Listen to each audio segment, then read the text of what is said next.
إن الحمد لله من لا نبي بعد محمد صلى الله عليه وسلم فإن خير الحديث كتاب الله وخير الهدي هدي محمد صلى الله عليه وسلم وشر الأمور محدثاتها وكل محدثة بدعة وكل بدعة ضلالة وكل ضلالة في النار أما بعد فقد قال الله تعالى في كلامه المجيد وفرقانه الحميد أعوذ بالله من الشيطان الرجيم بسم الله الرحمن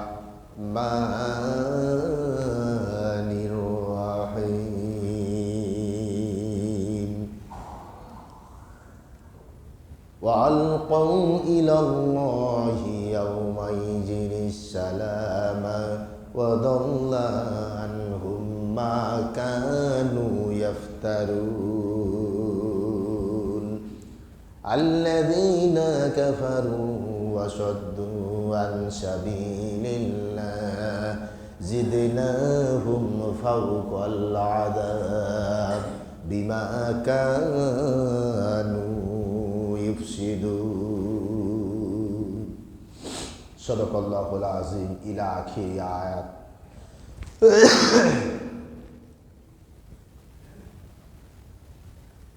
من متى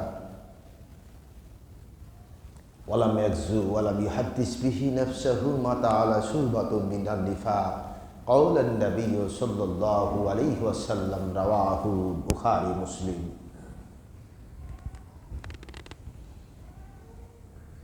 ঘুমাইয়া কাজা করেছো ফজর ঘুমাইয়া কাজা করেছো ফজর নামাজে আসনি যখনই জোহর হেলাই ধুলাই কেটেছো আসর ওই শুনি মাগরিবের আজান ডাকে মুয়াজ্জিন ওই শুনি মাগরিবের আজান ডাকে মুয়াজ্জিন নামাজে জামাতে হওরে শামিল এখনো প্রহর শেষ হয় নাই এখনো আছে স্থান নেশা বাজিছে দামামা বাধরে আমামা শিরুচু মুসলমান দাওয়াত এসেছে নয়া জামানার ভাঙা কেল্লাই ওড়ে নিশান সমগ্র মাখলুক সমগ্র সৃষ্টি সেই রবের স্রষ্টার সেই মহিয়ান রবের তারিফ গুণকীর্তন তার প্রশংসা মহিমা বর্ণনা করতেছে কেউ ইচ্ছায় হোক আর অনিচ্ছায় হোক বা বাধ্য অব্লিগেশন কোনো বিকল্প কিছু নাই সর্বাবস্থায় আল্লাহর প্রশংসা যখন বন্ধ হবে দুনিয়াতে তাদের থাকার সময় শেষ হয়ে যাবে সুতরাং পূর্ব থেকে পশ্চিম প্রান্ত উত্তর থেকে দক্ষিণ পৃথিবী আদি থেকে অন্ত শেষ পর্যন্ত প্রত্যেকটি মাখলুক রবের প্রশংসা করতেছে আমরা একটু আল্লাহর প্রশংসা করি সবাই পড়ুন সুবহানাল্লাহ আলহামদুলিল্লাহ লা ইলাহা ইল্লাল্লাহ সুবহানাল্লাহ আলহামদুলিল্লাহ লা ইলাহা ইল্লাল্লাহ তুসাব্বিহু লাহুস সামাওয়াতুস সাবউ ওয়া মান ফীহিন্না ওয়া ইন মিন শাইইন ইউসাব্বিহু লাহু মা ফিস সামাওয়াতি ওয়াল আরদ তাওয়াউ ওয়া কারহা ওয়া ইলাইহি তুরজাউন। কথার শুরুতেই সে মহান রবের দরবারে তো শুকরিয়া আদায় করতে চাই, যিনি হচ্ছেন মহিয়ান গরিয়ান, যিনি আমাদের পালনে আলা রব, হায়াতের মালিক, মৌতের মালিক, সুস্থ রাখার মালিক। সেই মহান রবের দরবারে শুকরিয়া আদায় করছি, বলি আলহামদুলিল্লাহ। অতঃপর লক্ষ কোটি দুরূদ এবং তাসলিমাত সেই মহামানবের প্রতি, যিনি হচ্ছেন আল্লাহ পাকের প্রেরিত আখিরি জামানার শেষ পয়গাম্বার, নবী এবং রাসূল, নবী এবং রাসূল, যার পরে পৃথিবীতে আর কোনো নবী আসবে না, যার পরে পৃথিবীতে আর কোনো নবী আসবে না। তিনি হচ্ছেন খাতামুন নবীন।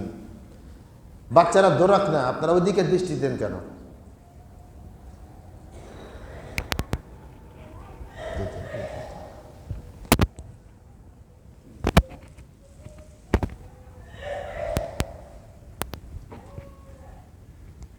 ছোট নাই, কাশি উঠতেছে তো। আচ্ছা ঠিক আছে, থাক দেন।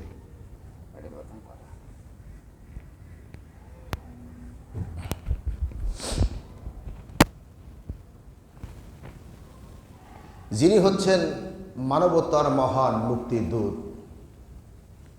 মানব জাতিকে, দিগ্ভ্রান্ত জাতিগুলিকে সঠিক পথ দেখিয়ে যিনি আলোর পথে নিয়ে আসার দায়িত্ব নিয়ে পৃথিবীর বুকে এসেছিলেন এবং যার সমগ্র জিন্দেগিটা মানবতার কল্যাণে উৎসর্গ করে দিয়ে তিনি পৃথিবী থেকে বিদায় নিয়েছেন। কিয়ামত পর্যন্ত আর কোনো নবী এবং রাসূল আসবে না। অথচ তিনি হচ্ছেন লাকাদ কানা লাকুম ফি রাসূলিল্লাহি উসওয়াতুন হাসানা। তিনি হচ্ছেন মানব জাতির জন্য, সৃষ্টি জগতের জন্য আল্লাহ পাকের একটা আদর্শ। সর্বাবস্থায় তার আদর্শই আমরা গ্রহণ করতে পারি, তার কারণ তিনি কি ট্রেন করেছেন, তাকে এডুকেট করেছেন আল্লাহ পাক নিজেই। পৃথিবীর কোনো পণ্ডিতের এখানে পণ্ডিতই চলবে না। সেই নবীর দরবারে বর্ষিত হোক লক্ষ কোটি দুরূদ এবং তাসলিমাত। আমরা সংক্ষেপে বলি আল্লাহুম্মা সাল্লি আলাইহি। মুসাল্লিন ইকরাম, সূরা নাহল থেকে দুইটি আয়াত তেলাওয়াত করেছি। সমসাময়িক প্রেক্ষাপটকে নিয়ে সংক্ষেপে কিছু বলার চেষ্টা করব। আমা তৌফিক ইল্লা বিল্লাহ। লক্ষ্য করুন, গত জুমায় আমরা হযরতে মূসা কালিমুল্লাহর পরে ইউসা বিন নুন, তারপরে দ্বীনের প্রচারক কালেব বিন ইউকান্না, এরপরে হযরতে জুলকিফল হিজকিল আলাইহিস সালাম নাবুত পেয়ে যান এবং এর 700 বছর গ্যাপের প্রজন্মের পর হযরতে ইলিয়াস আলাইহিস সালাম পৃথিবীর বুকে নবী হিসেবে আবির্ভূত হন এবং তিনি প্রায় 70 বছর ইসলামের দাওয়াত মানবতার সমাজে, মানব সমাজে প্রচার করেছেন। হযরত ইলিয়াস আলাইহিস সালাম এবং হযরতে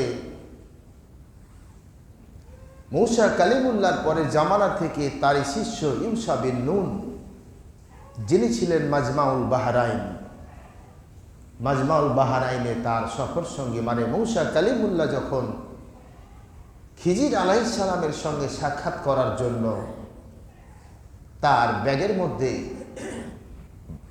দুপুরের খাবার হিসাবে তাজা ভাজা মাছ নিয়ে যাচ্ছিলেন এবং তার সফর সঙ্গী যিনি ছিলেন তিনি হচ্ছেন ইউসা বিন নুন আলাইহিস সালাম। মূসা কালিমুল্লাহর পরে আল্লাহ পাক তাকে হারুন আলাইহিস সালামের মৃত্যু, মূসা আলাইহিস সালামের মৃত্যু, তারপরে ইউসা বিন নুনকে আল্লাহ পাক নবী মনোনীত করলেন। এরপরে ইউসা বিন নুনের জীবন অবসানের পরে কালেব বিন ইউকান্না, তিনি কিন্তু নবী ছিলেন না, তিনি ছিলেন প্রিচার, দ্বীনের ধারক এবং বাহক। এর জেনারেশন গ্যাপ দিয়ে হযরতে হিজকিল আলাইহিস সালাম নবী হয়ে গেলেন। হিজকিল এই শব্দটি মূলত ইব্রানি ভাষা। পৃথিবীর বুকে চুরুলিয়া ভাষা, ইব্রানি ভাষা, ইউনানি ভাষা, এই ভাষাগুলি বিলুপ্তি হয়ে গেছে, তবে হিব্রু ভাষা এখনও পৃথিবীর বুকে টিকে আছে, যেই ভাষাটি বর্তমান ইসরায়েল ব্যবহার করে। আসলে ভাষাটি কিন্তু হিব্রু ভাষা। ইসরায়েলের দুইটি ভাগ, একটা হচ্ছে ইসরায়েল, একটা হচ্ছে ইয়াহুদা। ওদের রাজধানী সামাররা আর ইসরায়েলের রাজধানী হচ্ছে এই বর্তমান জেরুজালেম দামেস্কে। এইখানে হাজরতে ইলিয়াস আলাইহিস সালাম এবং হাজরতে মুসা কালিমুল্লাহর পরে হিজকিল আলাইহিস সালাম এইখানে জন্মগ্রহণ করেন। বর্তমান লেবাননের বর্তমান যে লেবানন রয়েছে, লেবানন সীমান্তে এই বালাক্কা নামক জায়গায় তিনি জন্মগ্রহণ করেন। ইব্রানি ভাষা হিজকি, এখানে দুইটি শব্দ, হিজকি এবং ইল। আইন দিয়ে যদি দেয়া হয় তখন হবে ইল, আর হিব্রু ভাষা আইন দিয়ে ইল যখন দেয়া হয় তখন এটির অর্থ দ্বারা আল্লাহ। ইল শব্দের অর্থ আল্লাহ, হিজকি মানে আল্লাহ পাকের কুদরতের নিদর্শন। তো তার নাম হিজকিল কেন হইল? এই জন্য হিজকিল হলো যে হিজকিল আলাইহিস সালাম হচ্ছে আল্লাহ পাকের কুদরতের নিদর্শন। আমি একদিন বলতেছিলাম যে হিজকিল আলাইহিস সালামের সেই নিদর্শন যেখানে 4000 মানুষ তার কথায় জীবিত হলো, তার আবার দুনিয়ার বুকে ফিরে আসলো, হাড় হাড্ডিগুলিতে মাংস গঠিত হলো, এরপরে চামড়া আবরণ হয়ে রূহ আল্লাহ পাক রূহ ফুঁকো দিয়ে তার আবার দুনিয়ার স্বাভাবিক জীবনে ফিরে এসেছে। একটা প্রকাণ্ড অতীন্দ্রিয় ঘটনা, যার কারণে তাকে বলা হয়েছে হিজকিল আলাইহিস সালাম। وَكُلًّا نَّقُصُّ عَلَيْكَ مِنْ أَنبَاءِ الرُّسُلِ مَا نُثَبِّتُ بِهِ فُؤَادَكَ وَجَعَلْنَاكَ فِي هَٰذِهِ الْحَقِّ وَمَوْعِظَةً وَذِكْرَىٰ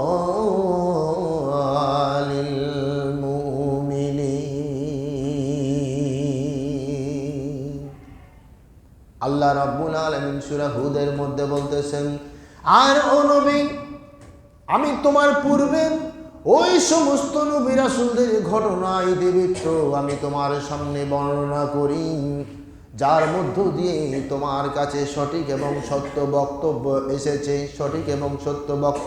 এসেছে, আর যার মধ্য দিয়ে আমি তোমার অন্তরকে দৃঢ় বানায় দেই, আর যার মধ্য দিয়ে মুমিনদের কাছে উপদেশ এবং সাবধান বানিয়ে এসেছে।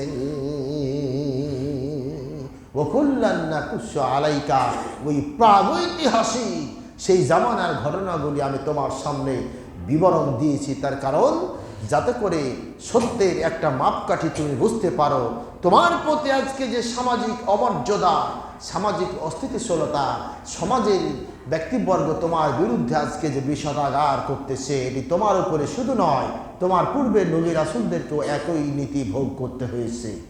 আর এর মধ্য দিয়ে মুসলমানদেরকে, ইমানদারদেরকে সাবধান করে দিয়েছেন আল্লাহ। সুতরাং এই মহাগ্রন্থ আল কোরআন, এটার ধারক এবং বাহক যারা হবে, যুগে যুগে কালে কালে এদের প্রতি অত্যাচার নির্যাতন এসেছে, আসবে, কিয়ামত পর্যন্ত হতে থাকবে। লক্ষ্য করুন, ইহুদি খ্রিস্টান কান্ট্রিগুলির কথা বাদ দিলাম, আমাদের বাংলাদেশ 90% মুসলমানদের দেশ হওয়ার পরেও এখানে ইসলামপন্থীদের বড় সুখের কোনো খবর নাই। দীর্ঘ বছরগুলি আমরা পার করেছি। হয়তো আর কটা দিন গেলেই খুতবা মঞ্চে প্রত্যেক শুক্রবার ডিসি অফিস থেকে হয়তো নোটিশ আসতো, এই বিষয়ে কথা বলবা, এটা বলতে পাবা, এটা বলতে পাবা না। বাকশক্তিকে রুদ্ধ করা হতো। আল্লাহ পাকের একটা বড় রহমত, আল্লাহ পাক আমাদেরকে জঞ্জাল থেকে বের করে একটা প্ল্যাটফর্ম তৈরি করে দিয়েছেন। কিন্তু ইসলামপন্থীদের সুখের কোনো খবর দেখতেছি না। তার কারণ একটা ঐক্যের ফাটল ধরে গেছে, যার কারণে এদেশের বুকে ইসলামের পতাকা উড়ানোর যে সম্ভাবনা দিনে দিনে ক্ষীণ হয়ে যাচ্ছে। দূরত্ব বাড়তেছে আলেমদের মধ্যে, রাজনৈতিক সব দূরত্ব বাড়তেছে। সুযোগ আল্লাহ দেন, ওয়াল্লাইসা লিল ইনসানি ইল্লা মা শা, মানুষ নিজের ভাগ্য নিজেই বিনির্মাণ করবে। নিয়ামত দিয়েছি, তুমি নিয়ামতের অস্বীকার করে হেলায় ধুলায় নষ্ট করবা, পরিণাম তোমাকেই ভোগ করা লাগবে। আল্লাহ রাব্বুল আলামিন সূরা সফফাতের মধ্যে আমি চলে গেলাম। আল্লাহ রাব্বুল আলামিন হযরতে ইলিয়াস আলাইহিস সালামের কথা বলতেছেন। হযরতে কালেব বিন ইউকান্নার পরে হিজকিলের পরে ইলিয়াস আলাইহিস সালামের কথা ঘোষণা দিচ্ছেন।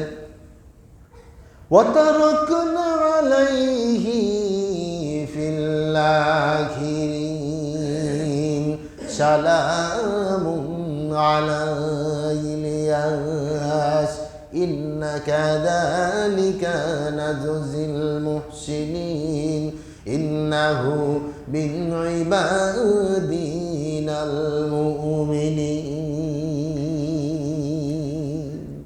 সূরা সফফাত মূসা কালিমুল্লাহ থেকে শুরু করে হযরত ঈসা আলাইহিস সালাম পর্যন্ত 14 জন নবী অতিবাহিত হয়েছে এবং এখানে 2.5 থেকে 3,000 বছর অতিবাহিত হয়েছে। সুবহানাল্লাহ। সূরা সফফাতের মধ্যে আল্লাহ পাক 14 জন নবীর রেফারেন্স টানতেছেন। আল্লাহ রাব্বুল আলামিন জানান ওয়া ইন্না ইলিয়াস লামিনাল মুরসালিন। আল্লাহ পাক বলতেছেন আমি ইলিয়াস আলাইহিস সালামকে লামিনাল মুরসালিন, তার মানে আমি নবীদের অন্তর্ভুক্ত করে দিয়েছি। আর আল্লাহ রাব্বুল আলামিন ইলিয়াস আলাইহিস সালামকে সরাসরি সালাম করেছেন। আল্লাহ পাক কয়েকজন নবীকে সরাসরি সালাম, প্রত্যেক নবীকে সালাম দিয়েছেন। ওই যে আমরা মোনাজাত করি না, সুবহানা রাব্বিকা রাব্বিল ইজ্জাতি আম্মা ইয়াসিফুন ওয়া সালামুন আলাল মুরসালিন, সব নবীদের প্রতি সালাম। এটা সূরা সফফাতের শেষের 3 আয়াত। আলহামদুলিল্লাহি রাব্বিল আলামিন, সবাই এটা মুখস্থ, তাই না? এটা কোরআন আয়াত। প্রত্যেক নবীকে আল্লাহ পাক সালাম দিয়েছেন, কিন্তু আমাদের নবীকে আল্লাহ পাক মৌখিক সালাম দেন নাই, তাকে আরশে আজিমে উঠায় নিয়ে সামনে বসায়া তাকে সালাম দিয়েছেন। সুবহানাল্লাহ। এটা রজব মাস না? এটা রজব মাস। সামনে জুমাই 27শে রজব হচ্ছে, জমহুর ওলামাদের মতে 27শে রজব হচ্ছে মেরাজের রাত। এখানে মেরাজের আলোচনা ইনশাআল্লাহ সামনের সপ্তাহে চলে আসবে। এরপরে সামনের মাসে গিয়ে দাঁড়াবে রমজান প্রস্তুতি। এটা রজব, তারপরে শাবান, এরপরে রমজান। এই জন্য রজব মাস থেকে নবীজি দোয়া করতেন আল্লাহুম্মা বারিক লানা ফি রজব ওয়া শাবান ওয়া বাল্লিগনা রমাজান। আল্লাহ এই রজব এবং শাবান মাসকে আমাদের জন্য বরকতময় করুন, আর রমজান পর্যন্ত আমাদেরকে তুমি নিয়ে যাও। তার মানে রমজানের রোজা পালন করার ক্ষমতা তুমি আমাদের দাও, তার কারণ সেটা একটা বরকত আপনার আমলনামায় লিখতে থাকা হবে। সুতরাং ইলিয়াস আলাইহিস সালামের কথা তুলে ধরে সেই জামানার প্রেক্ষাপট আল্লাহ বলতেছেন, কেন সেই জামানার যে প্রেক্ষাপট তুমি আজকে মিলাবা, সেই মিল তুমি এখনো খুঁজে পাবা। ওয়া ইন্না ইলিয়াস লামিনাল মুরসালিন, ইলিয়াসকে আমি নবীদের অন্তর্ভুক্ত করে দিলাম। তাকে মুরসালিন বান্দার মানে মুরসালিন বান্দা, নবীদের কাতারে, রাসূলদের কাতারে আমি তাকে নিয়ে আসলাম। আর ইলিয়াস আলাইহিস সালামের প্রতি আমি ওহী নাজিল করলাম। ইয ক্বালা লিকাওমিহি আলা তাত্তাকুন। ইলিয়াস আলাইহিস সালাম তার কওমকে ডেকে বলতেছেন আলা তাত্তাকুন, তোমরা কি আল্লাহকে ভয় করবা না? তার কারণ সমকালীন জামানায় মানুষগুলি আল্লাহ পাকের আনুগত্য ছেড়ে দিয়ে দুনিয়ার পায়রাবি করে মূর্তি পূজার তারা প্রচলন, তখন তারা মূর্তি পূজার প্রচলন নিয়ে ব্যস্ত, এবং তারা মোড়ে মোড়ে পয়েন্টে পয়েন্টে তারা বড় বড় মূর্তির স্ট্যাচুগুলি পাথর দিয়ে তৈরি করেছে এবং তার সামনে গিয়ে তারা মাথা নত করেছে। মূর্তি কোনো মতেই গড়া চলবে না, এটা হারাম করে দেওয়া হয়েছে। এরা আবার ভাস্কর্যের নাম দিয়ে অপব্যাখ্যা করে আসতেছ। বুদ্ধিজীবী, বুদ্ধিজীবী মানে কি? মাথায় টাক, আরে বড় বড় মোষ, বেটার একটাও নামাজ পড়ে না। আবার টিভির টক শোতে রাত 12টার পর বসবে, মাথায় দিবে একটা ক্যাপ, কই থেকে জঙ্গলি আসছে, দিয়া রাজনৈতিক সমাধান, অর্থনৈতিক সমাধান, সাংস্কৃতিক সমাধান, বিভিন্ন বিষয় নিয়ে তারা বিভিন্ন জ্ঞানের আলোচনা করে। কোনোদিন বললো না মহাগ্রন্থ আল কোরআন দিয়ে এগুলো সমাধান হতে পারে। এগুলো বুদ্ধিজীবী নয়, আমি এর ব্যাখ্যা করতে চাই না। এগুলো হচ্ছে শয়তান, ইবলিশ এদের ঘাড়ে ভর করে আছে, এদের মাথায় পেশাব করে, কানে পেশাব করে। এই জন্য এদের কানে কোরআনের কথা শুনতে ভালো লাগে না। সাহাবী বললেন, ইয়া রাসূলুল্লাহ, অমুক সাহাবী ফজরের নামাজ পড়ে না, ঘুমায়। নবীজি বললেন বালা শয়তান, শয়তান তার কানে পেশাব করেছে। শয়তানের পেশাব কানে ভর্তি, ওই কান দেয়া কোরআনের কথা শুনতে ভালো লাগে না, ঠিক কিনা বলেন? কোরআন হাদিসের কথা যার শুনতে ভালো লাগবে না, দেখবেন বিরক্ত লাগতেছে, বুঝবেন ওর কানে শয়তান পেশাব করেছে। এটা আমার কথা নয়, বালা শয়তান ফি উসলিহি, এটা হাদিস। এগুলি বাস্তবতার সঙ্গে মিলাবেন। ফতোয়াগুলি এমনিতে বলা হয় না। কোরআন হাদিসের বিবরণগুলি যদি কারোর সঙ্গে মিলে যায়, উচিত হবে আপনার তওবা করে ফিরে আসা। তার কারণ আমরা প্রত্যেকেই গুনাহের সঙ্গে জড়িত। আমাদের গোপন পাপ আল্লাহই ভালো জানে, কে কি পাপ করতেছি সব আল্লাহ জানেন, জানেন না? সুতরাং এগুলি যখন মিলে যায়, মনে মনে ভাববেন মিলে গেছে, সুতরাং মাথা নত করে আপনি রাত্রে গিয়ে আল্লাহর কাছে ক্ষমা চাইবেন, এটি হচ্ছে আপনার কর্তব্য। হযরত ইলিয়াস আলাইহিস সালাম তার কওমকে ডেকে বললেন, পরের আয়াতে আল্লাহ পাক বলতেছেন, আতাদউনা বালাউ আতাদউনা বালাউ আতাযারুনা আহসানাল খালিকিন। হযরত ইলিয়াস আলাইহিস সালাম তাদেরকে বললেন, আতাদউনা বালাউ, তোমরা কি সেই বাল নামক দেবতার, বাল নামক মূর্তির পূজা উপাসনা করবা, অথচ মহান আল্লাহ রব্বুল আলামিনকে বাদ দিয়ে দিয়েছো। আতাদউনা বালাও, বাল পর আইন দিয়ে যখন হয়, এটা হচ্ছে উচ্চারণটা হবে বাল। বাংলায় যদি বলেন বাল, শুনতে খারাপ লাগতেছে না? তো বাল শব্দের অর্থ, এটা আরবি শব্দ, এর অর্থ হচ্ছে বরং। আমরা বলি না ইংরেজিতে মৌভার বরং, তো বাল শব্দের অর্থ কিন্তু এটা অ্যারাবিক ল্যাঙ্গুয়েজ। এটা আইন দিয়ে যখন লেখা হয় তখন শব্দটা হয়ে দাঁড়ায় একটা দেবতার নাম হচ্ছে বাল দেবতা।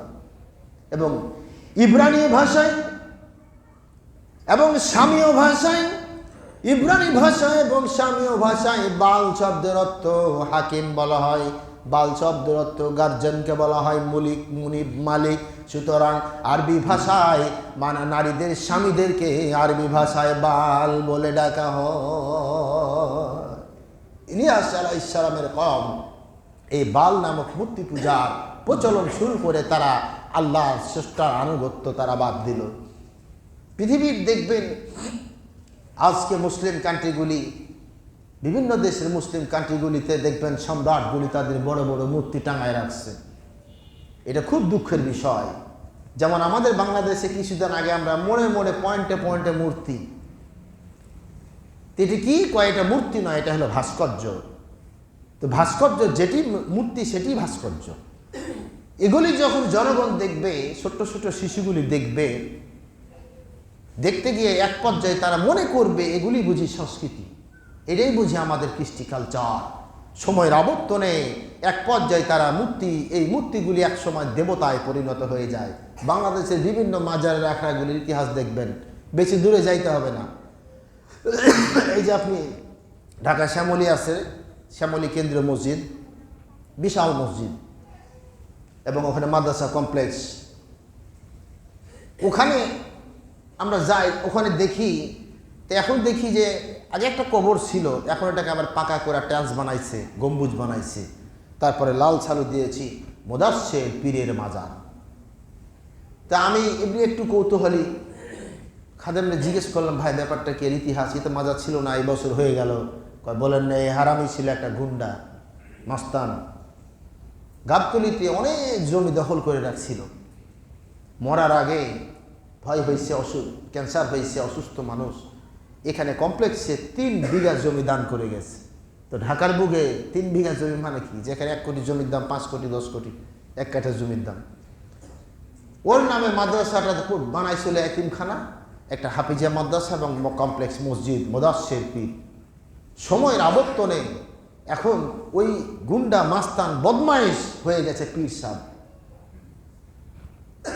তার মানে কি, আজকে তুমি যে ভাস্কর্য বানাবা, সময়ের আবর্তনে ছোট্ট ছোট্ট শিশুগুলি এটিকে ভাববে এটি বুঝি সংস্কৃতি, ওরা এটিকে লালন পালন করবে।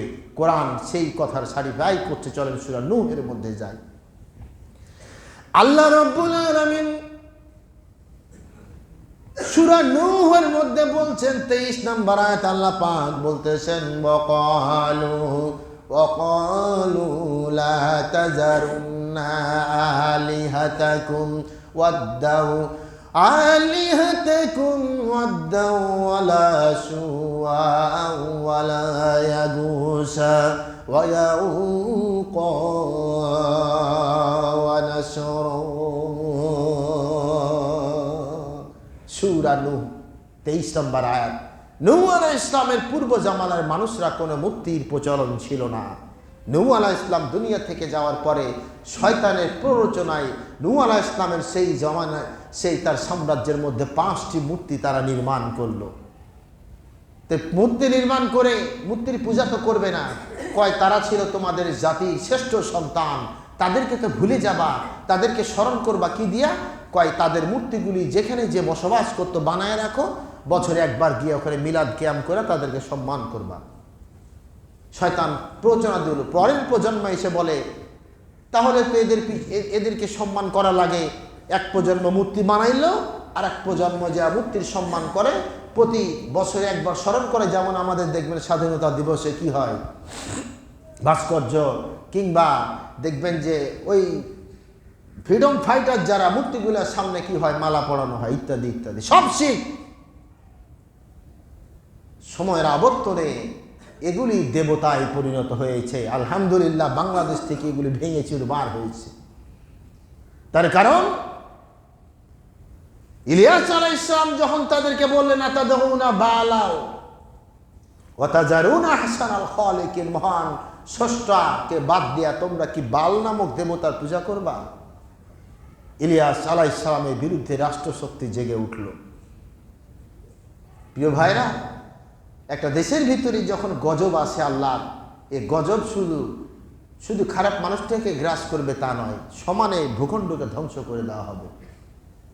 আজকে তাকায় দেখুন ক্যালিফোর্নিয়া, তাই না, Los Angeles, burning California, Los Angeles, গত 10 দিন থেকে এখানে দাবানলে পুড়তেছে। বেশ কিছু মানুষ মারাও গেছে, হাজার হাজার 82 লক্ষ মানুষ বস্ত্রচ্যুত ভিটাচ্যুত হয়েছে। কোটিপতিরা সব ফকির হয়ে গেল। আগুন নিয়ন্ত্রণে আনা আদৌ সম্ভব হচ্ছে না, ঠিক কিনা বলুন? সব চেষ্টা ব্যর্থ। 72,000 কর্মী সেখানে আগুন নিয়ন্ত্রণ চেষ্টা করতেছে, কিন্তু পারতেছে না। কেন? 120 কিলোমিটার বেগে দমকা হাওয়া বয়ে চলেছে। সব চেষ্টা ব্যর্থ হয়ে গেছে। আমরা এটার পক্ষে নয়। কোন দেশ আল্লাহর গজবে ধ্বংস হবে এটা মুসলমান কখনোই চায় না। কিন্তু মনে বড় দুঃখ, কেমন লাগে এখন বুঝো? তোমরা গাজা জ্বালিয়েছ, ফিলিস্তিনকে উদ্বাস্ত বানিয়েছ, গাজাকে মৃত্যুপুরীতে পরিণত করেছ। আজকে গাজায় প্রচন্ড শীত পড়তেছে, তুষারপাত, আবার অন্যদিকে বৃষ্টি পড়তেছে। তাঁবুর ভিতরে মা তার অসহায় শিশুগুলি নিয়ে নিজে বাঁচবে না, শিশুগুলিরে বাঁচবে, পেটে খাবার নাই। কি দুর্বিষহ জীবনযাপন তারা করতেছে। এখন তোমরা একবার বুঝো গজবের মধ্যে পড়লে কেমন লাগে, ঠিক না? ও মুসলমান, এটা সবে বরাত, এই কি বলে যে এটা রজব মাস। এই রজব মাস হচ্ছে বরকতের মাস, পবিত্র মাস। এখান থেকে আমাদের রমজানের প্রস্তুতি শুরু হয়। আমাদের বুঝতে হবে জিনিসগুলি। হযরত ইলিয়াস আলাইহিস সালাম তিনি যখন বললেন আতাদউনা বালাও ওয়া তাজারুনা আহসানাল খালিকিন, তোমরা কি মহান স্রষ্টাকে বাদ দিয়া তোমরা বাল নামক দেবতার পূজা অর্চনা করবা? ঠান্ডা লাগছে, কাশি আসতেছে, সমস্যা, সময় বেশি নাই। হযরত ইলিয়াস আলাইহিস সালাম তিনি যে ভূখণ্ডে তিনি ইসলাম প্রচার করলেন, সেই ভূখণ্ডের সম্রাট ছিল, রাজা ছিল আখিয়াব, এবং তার স্ত্রী ছিল ইজাবেলা। এক পর্যায়ে তারা ইলিয়াস আলাইহিস সালামকে হত্যার পরিকল্পনা করলো। হযরত জিবরাইল আলাইহিস সালাম বললেন, ও আল্লাহর নবী ইলিয়াস, আপনি নিরাপদ জায়গায় চলে যান, ওরা আপনাকে হত্যা করে ফেলবে। হযরত ইলিয়াস আলাইহিস সালাম ওখান থেকে হিজরত করে সামারায় চলে গেলেন, ইয়াহুদার রাজধানী সামারা। আর ওখানে গিয়া বললেন, আল্লাহ তোমারই বক্র জাতিকে তুমি কেমনে ঠিক করবা? হযরত ইলিয়াস আলাইহিস সালাম যখন তাদের প্রতি মনক্ষুণ্ণ হলেন, আল্লাহ রাব্বুল আলামিন ওই আখিয়াব সাম্রাজ্যের উপরে দুর্ভিক্ষ চাপায় দিলেন। আকাশ থেকে বৃষ্টি বন্ধ হয়ে গেল। তুমি জামিন সেচ করে যতটাই ফসল ফলাও, আকাশ থেকে যদি বৃষ্টি বন্ধ হয়ে যায়, পরের বছর তোমার উৎপাদন নেমে আসবে অর্ধেকে, তার পরের বছর উৎপাদন নেমে আসবে 25-এ। এরপরে যদি পরপর 3 বছর বৃষ্টি না হয়, জামিন তার ফসল উৎপাদনের ক্ষমতা হারিয়ে ফেলবে। সুবহানাল্লাহ। আকাশের বৃষ্টি কি আছে এর মধ্যে? Nitric acid. প্রতি মুহূর্তে আমরা কার্বন ডাইঅক্সাইড ছাড়তেছি, অক্সিজেনগুলি গ্রহণ করতেছি, আর এই কার্বন ডাইঅক্সাইডগুলিকে গাছ রিফাইন করে অক্সিজেন বানাচ্ছে। প্রত্যেকটি বিষয়কে রিফাইন করে আল্লাহ পাক আমাদের মাঝে ছেড়ে দেন, নইলে বিশ্ব ব্যবস্থা সব ধ্বংস হয়ে যাবে। দেখুন না, আমরা যে খাবারগুলি খাই, শাক সবজির উচ্ছিষ্টাংশগুলি আমরা ফেলে দেই, মাছ মাংস সব উচ্ছিষ্টগুলি ফেলে দেই, কিছু অংশ কুত্তায় খায়, কিছু অংশ দেখবেন এগুলি গরু ছাগলে খায় না? এই যে ডাস্টবিনে দেখবেন প্রত্যেকটা বাড়ির, এখন তো জায়গার অভাব, প্রত্যেকটা বাড়ির উচ্ছিষ্ট অংশগুলি এই বিভিন্ন সবজির কাটা কুটা এই সেইগুলি ডাস্টবিনে ফেলা হয়। শহরের কুত্তাগুলি, কুকুরগুলি এবং শহরের দেখবেন প্রত্যেকটা শহরে দেখবেন বড় বড় গাভী গরুগুলি দৌড়ে বেড়ায়। শহরে এই প্রান্ত থেকে ওই প্রান্তে দেখবেন এরা দৌড়ে বেড়ায়, আর ওই ডাস্টবিন থেকে খাবারগুলি কুড়িয়ে কুড়িয়ে খায়। কুত্তাগুলি হাড্ডিগুলি, মাছের কাঁটাগুলি, এগুলি তারা কুড়িয়ে কুড়িয়ে খায়। কেন? প্রত্যেক শহরে দেখবেন কিছু বড় বড় গরু, ওই মাথা থেকে এই মাথা শহর, এই গরুগুলি জানে কোন জায়গায় কয়টা ডাস্টবিন আছে, সব ডাস্টবিনে যায় দেখবেন কুড়িয়া কুড়িয়া এগুলো খায়। ওরা বাড়িতে থাকে না, দুধ দেওয়ার সময় যখন হয় বাড়ি যায়, দুধ দিয়ে কিছু খাবার দাবার পানি টেনে খেয়ে আবার সারাদিন ঘুরে। এগুলি আবার সারা রাত দেখবেন মোড়ে মোড়ে বসে থাকে। চোর কখন এগুলি চুরি করে না। এগুলো হচ্ছে বাজারু গরু। চোর, এদেরকে চোরের একটা ধর্ম আছে না, চোর কিন্তু বাজারে গরু চুরি করবে না, চোর চুরি করবে বন্দি গোয়ালের গরুগুলিকে, এটা ওদের ধর্ম। এই গরুগুলি এগুলো কি করে? উচ্ছিষ্ট অংশগুলি আমরা কি খাই? আমরা খাই না, ওরা এগুলি কুড়িয়ে কুড়িয়ে খায়। আর আল্লাহ পাক এদের মধ্য দিয়ে এগুলিকে হজম করে এই খাবারগুলিকে রিফাইন করে আমাদের জন্য তাজা ফ্রেশ দুধ কিংবা মাংসের ব্যবস্থা আল্লাহ পাক করে দিয়েছেন। সুবহানাল্লাহ। প্রত্যেকটি জিনিসকে আল্লাহ পাক রিফাইন করে আমাদের মধ্যে দিয়েছেন। বৃষ্টি যদি বন্ধ হয়, জমিন ধ্বংস হয়ে যাবে, পৃথিবী ধ্বংস হয়ে যাবে। তার কারণ বৃষ্টির মধ্যে দিয়ে আল্লাহ পাক খাদ্য। এখন ক্যালিফোর্নিয়ায় আকাশের বৃষ্টি ছাড়া তাদের আর বাঁচার কোনো খবর নাই। কালকে রাতের খবর দেখতেছিলাম, এখন আবার দাবানল টর্নেডোতে পরিণত হচ্ছে। সুবহানাল্লাহ। পাপ করেছো, পাপের একটা সীমা আছে। ইন্না আযাবি লাশাদীদ। পাপ করো এমন তুহুম ফি তুগয়ানিহিম ইয়ামাহুন। তোমাকে ঢিল দিতেছেন। তুমি যখন প্রান্ত সীমায় চলে আসবা, ইন্না আযাবি লাশাদীদ, আল্লাহ পাক সেই দিন ধরে বসবে, বাঁচার কোনো পথ থাকবে না। প্রত্যেকটা কান্ট্রিতে তারা তাণ্ডব চালায়, আর মানুষদের মধ্যে যুদ্ধ বিগ্রহ লাগায়া অস্ত্রের ব্যবসা করে মানুষগুলিকে বারণ করতেছে। এখন তারা বুঝতেছে কি অবস্থা। কি ভালোবাসো তোমরা ভালোবাসো, এগুলি ভালোবাসা নয়। স্বামী স্ত্রী ঝগড়া হয়েছে, স্বামী স্ত্রীর দিছে থাপ্পড় খেয়ে স্ত্রীর মন খারাপ, কোনায় দাঁড়ায় আছে না, ফন করতেছে। স্বামী চিন্তা করতেছে, কিরে রাগ করছে, কি বুঝায় কেমনে। এবার কৌশল খাটায় বলতেছে, আরে রাগ করো না, যে যারে ভালোবাসে সে তারে আঘাত করে।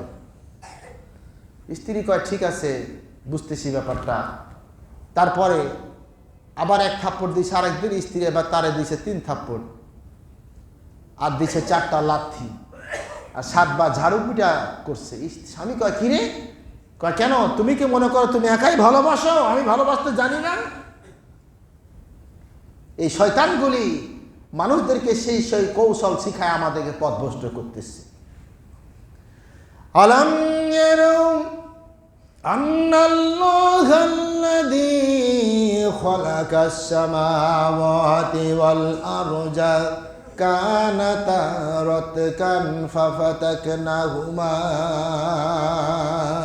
ওয়াজআলনা ফিহা। আল্লাহ রাব্বুল আলামিন বলছেন, তুমি কি আকাশের প্রতি জমিনের প্রতি লক্ষ্য করো না? আমি আল্লাহ রাব্বুল আলামিন এগুলিকে বিভক্ত করে দিয়ে তোমাদের জন্য আমি উপযোগী ব্যবস্থা করেছি। আর আমি আল্লাহ রাব্বুল আলামিন ওয়াজআলনা মিনাল মাই, আর প্রাণবন্ত সব কিছু জমিনের বুকে সৃষ্টি করে দিয়ে জমিনকে তোমাদের জন্য ব্যবহারের উপযোগী বানায় দিয়েছি।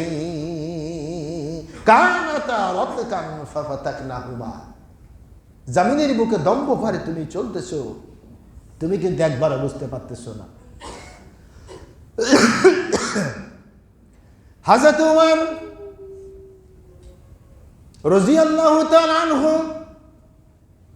ছদ্মবেশে তিনি ঘুরতেন। একদিকে তিনি দেশের সম্রাট, আর একদিকে রাত্রিবেলা ছদ্মবেশে ঘুরতেন। হযরত উমর মহল্লার মধ্যে দিয়ে হেঁটে যায়, বাড়ির পাদদেশে তিনি লক্ষ্য করেন একটা ঘরের জানালা দিয়ে দেখতেছেন আলো জ্বলতেছে টিম টিম করে। হযরত উমর জানালা দেও কি মেরে দেখেন একজন মানুষ, একটা যুবক বসে আছে, মদ পান করতেছে। এইবার হযরত উমর দরজায় ধাক্কা দিয়ে তিনি ঘরের ভিতরে ঢুকে পড়েছেন। এইবার বললেন, যুবক তুমি কি মদ পান করতেছো নাকি অন্য কিছু?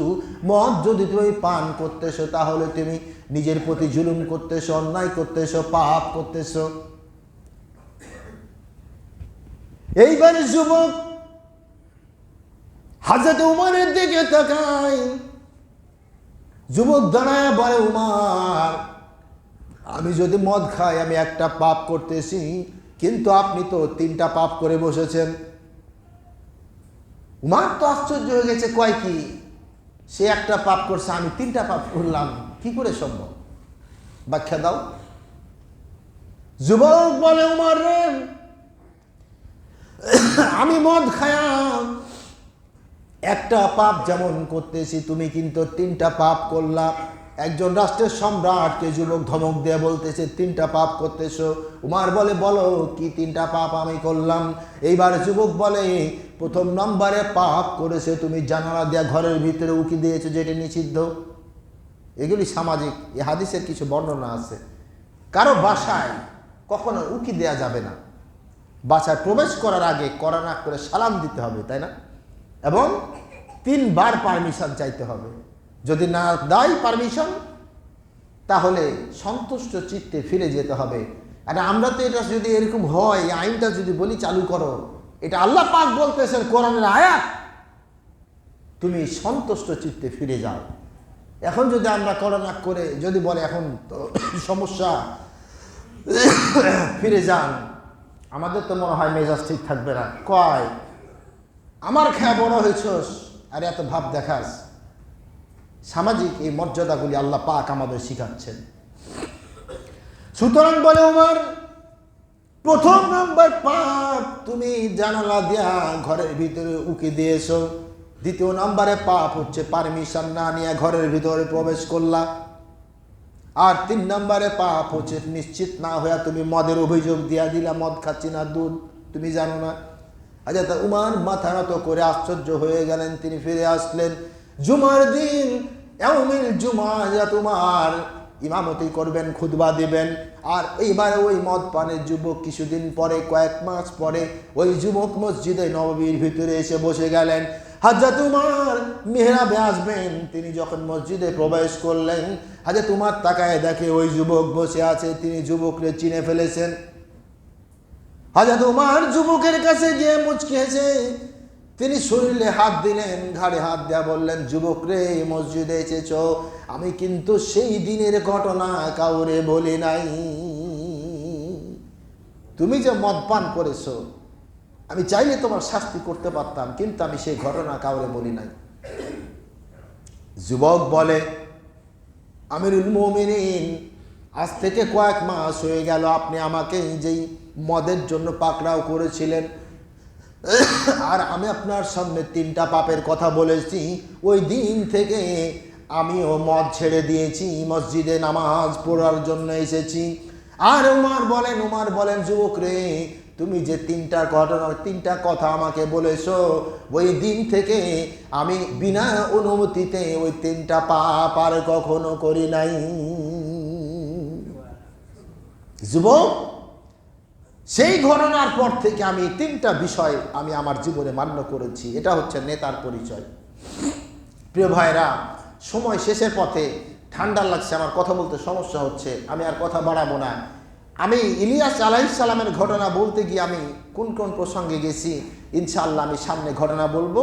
এই পৃথিবীর বুকে কাবে রহমান রহমতুল্লাহ আলাইহি বলতেছেন 4জন ব্যক্তি পৃথিবীর বুকে এখনো বেঁচে আছে, কিয়ামত পর্যন্ত বেঁচে থাকবে। তার মধ্যে 3জন নবী, ইলিয়াস আলাইহিস সালাম, হযরত ইদ্রিস আলাইহিস সালাম আর হযরত ঈসা আলাইহিস সালাম, তাই না? ঈসা আলাইহিস সালামের কথা তো সবাই জানেন যে তিনি আবার দুনিয়ায় আসবেন, কিন্তু ইলিয়াস আলাইহিস সালামও পৃথিবীর বুকে বেঁচে আছেন। আর মানুষদের মধ্যে থেকে একজন খিজির আলাইহিস সালাম, তিনিও বেঁচে আছেন। তার মধ্যে হযরত ইলিয়াস আলাইহিস সালাম এবং হযরতে জুলকিফল খিজির আলাইহিস সালাম পৃথিবীর বুকে আছেন। ঈসা আলাইহিস সালাম তিনি আছেন 2য় আসমানে, 4র্থ আসমানে রয়েছেন হযরত ইদ্রিস আলাইহিস সালাম। আর হযরতে ঈসা আলাইহিস সালাম 2য় আসমানে, তার সঙ্গে আছে ইয়াহিয়া আলাইহিস সালাম, তারা 2জন খালাতো ভাই। প্রিয় ভাইরা, এখান থেকে আমি কথা শেষ করতেছি, সামনে এগুলো নিয়ে আলোচনা করব। আর আপনাদের প্রতি একটা উদাত্ত আহ্বান জানাই, এটা রজব মাস, বরকতের মাস, রমজানের প্রস্তুতি আসতেছে। শুক্রবারের দিন মিয়াউমিল জুমআ, শুক্রবারের দিন আপনার মসজিদে নিয়ত করবেন যে আজানের পূর্বেই মসজিদে ঢুকে পড়ব। আজান হবে, আমরা মসজিদে ঢুকে পড়ব। তার কারণ সারা জীবন কাজ করবেন, ব্যবসা বাণিজ্য করবেন, কোনো সমস্যা নেই, কিন্তু শুক্রবারের দিন মিয়াউমিল জুমআ ফাসআউ ইলা যিকিরিল্লাহ, আজান যখন হয় তোমার কাজগুলো হারাম হয় শরীরের কারণ ছাড়া। আপনারা মনে মনে প্রত্যেকে নিয়ত করবেন শুক্রবারের দিন আমরা যথা সময়ে মসজিদে আসবো, বড় ইনশাআল্লাহ। আমিন, আল্লাহুম্মা আমিন। ওয়া আখির দাওয়ানা আনিল হামদুলিল্লাহি রাব্বিল আলামিন। ইন্নাল্লাহা ইয়া'মুরু বিল আদলি ওয়াল ইহসান ওয়া ইতা'ই যিল কুরবা ওয়া ইয়ানহা আনিল ফাহশাই ওয়াল মুনকার ওয়াল বাগই।